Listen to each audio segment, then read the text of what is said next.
God can use you like he. ఆయనలాగా నిన్ను వాడుకోగలుగుతాడు. హల్లెలూయా, హల్లెలూయా. ఎందుకంటే ఆయన ఇప్పుడు లేడు, ఆయన పరలోకానికి వెళ్ళినాడు. కానీ ఆయన వెళ్ళిన తర్వాత ఆయన ఫలాన్ని మనము అనుభవించడానికి పరిశుద్ధాత్మను వరమును మనకి ఇచ్చినాడు. పరిశుద్ధ ఆత్మను మన మీదికి వచ్చి దిగి వచ్చి మనలో, మన హృదయంలో, మన అంతరంగాలో, మన భావోద్రేకాలలో నివాసం చేస్తున్నాడు. కాబట్టి ఇప్పుడు మనము ఆయన యొక్క ప్రథమ ఫలముగా ఆయన యొక్క సంతానపు వరుస క్రమంలో ఉన్నాం. ఆమేన్, హల్లెలూయా. ఆయన వస్తే ఆయన ఊదే బూర మనకు వినబడను గాక. మన పెళ్లి కుమారుడు వస్తున్నాడన్న స్వరం మనం విందుము గాక. ఇతర కన్యకల వరుసలో ఉందుము గాక. వివేచన పెరుగును గాక. ఇప్పుడు ఎక్కడి నుండి వివేచన వస్తుంది, ఎక్కడి నుండి వరాలు అధికమవుతాయి అని ఒక సిస్టర్ క్వశ్చన్ అడుగుతుంటది. ద్రాక్ష రసాన్ని రొట్టెని క్రమబద్ధీకరించి తీసుకుంటే నీ కన్నులు వెలిగించబడాల్సిందే, నీ ఆత్మ ఉజ్జీవింపబడాల్సిందే. ఎందుకంటే నీ బెల్లిలో అంత జీవ జలనది ఉబ్బికిపోతుంది, నీ గిన్నె నిండి పొర్లి గ్రహించబడుతుంది. నువ్వు ఇప్పటి నుండి నువ్వు ఎట్లా తీసుకోవాలి తెలుసా? ఒక ఉజ్జీవంతో, ఒక ఉత్సాహంతో, ఒక ఆనందంతో, నా కొరకు ప్రథమ ఫలముగా వెళ్ళిన ఆయన నన్ను ఈ లోకానికి రాణిగా రాజుగా స్థిరపరిచినాడనే ఆలోచనతో తీసుకోవాలి. హల్లెలూయా. అలా తీసుకోగలిగితే నువ్వు పాపం చేయమన్నా చేయవు, నీలో రోగాలు ఉండాలన్నా ఉండవు. ఆమేన్, హల్లెలూయా. రోగ పీడితురాలికి కావు, సంతోషం నిత్యనూతనంగా ఉంటది. ఆమేన్.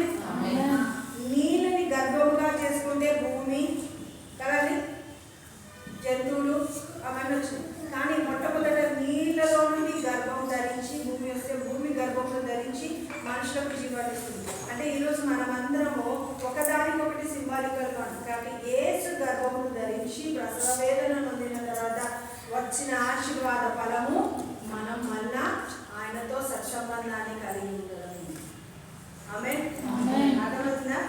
ఆయనతో సత్సంబంధాన్ని కలిగి ఉండాలని దేవుడు కోరుకుంటున్నాడు. కాబట్టి you are not normal person. Diamonds కంటే విలువైన వాళ్ళు. హల్లెలూయా.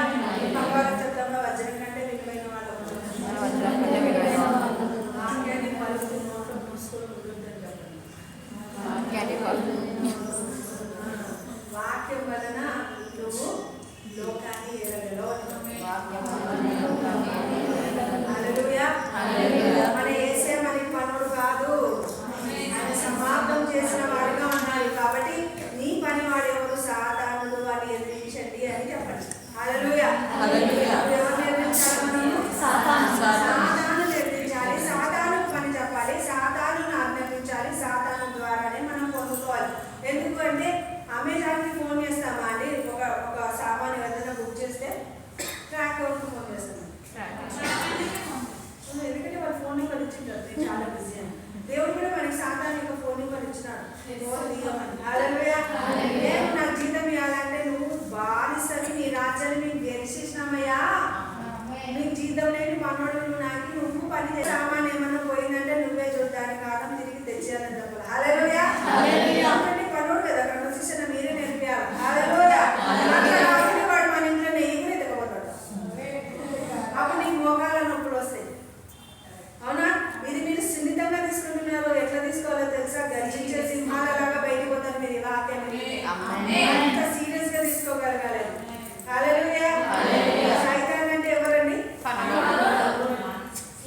ఆవిడ సర్పము వానికి చాలా బలం ఉంది అంటే, అయ్యో ఆ బలాన్ని వాక్యం తెలియనంత వరకే నీకు అంత సీన్ లేదు. ఒకరోజు ఓడిపోవడానికి రెడీగా ఉన్నాడు వాడు. ఏమంటే నన్ను యుద్ధం చేద్దన్నాడు మా నాయన, అందుకని వాళ్ళ చుట్టూ ఉన్న సైన్య సమూహాన్ని నా